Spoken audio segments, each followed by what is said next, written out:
I'm Jeff Vogel with Buzz TV Network News Analysis, seen on Florida's Treasure Coast affiliate channel 1098 on Xfinity Cable TV, seen in 60,000 homes and businesses on the Treasure Coast in Indian River County from Mico to Fort Pierce. This week's topics include coronavirus on the Treasure Coast, Meghan Kelly gone with the wind, statues of limitations and Tucker Carlson, and Indian River County Good News Department. We're talking about Meghan Kelly and Gone with the Wind, the Black Lives Movement, which continues to just spread across the country and bubble up here and there, but really has taken hold. It's maybe something the country needed right now, something to get our minds off of the coronavirus at least and onto something very positive. And that positive that is the result of tragedy is that we have a long ways to go in terms of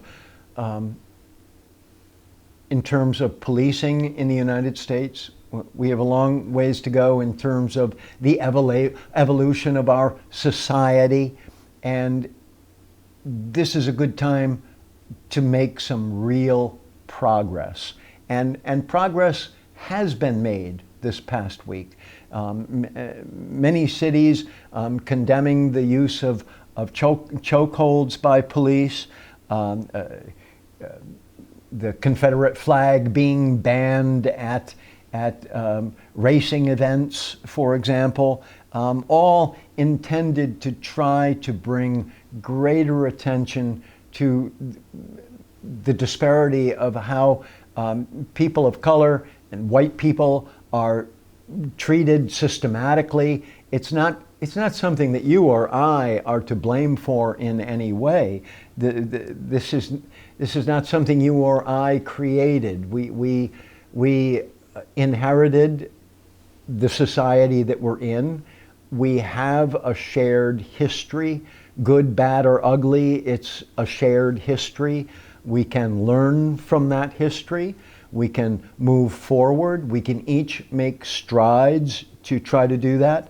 Meghan Kelly, a former Fox News host, got into lots of trouble this week because she condemned the removing of Gone with the Wind from some airwaves this week as a reaction.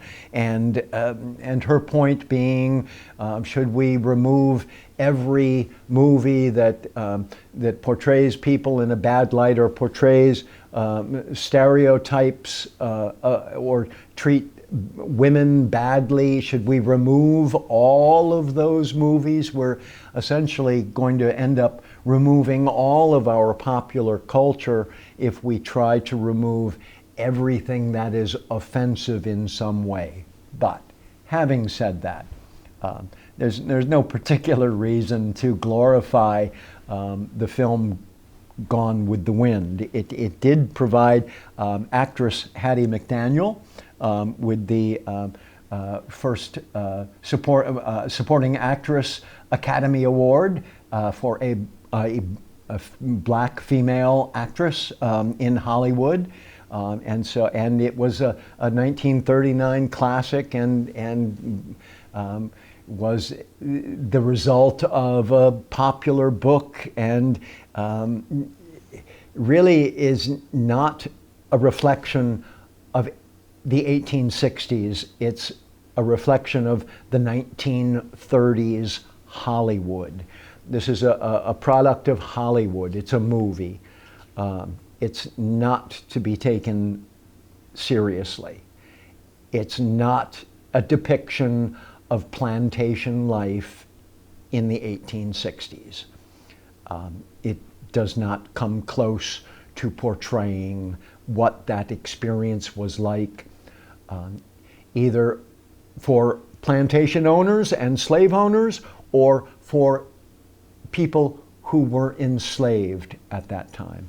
So Gone with the Wind is a movie, and it shouldn't be taken too seriously, and certainly not as an accurate depiction of life for anyone in the 1860s. It has more to do with Hollywood in the 1930s, coming out of the Depression, with World War II about to rage, and fascism rising in Europe.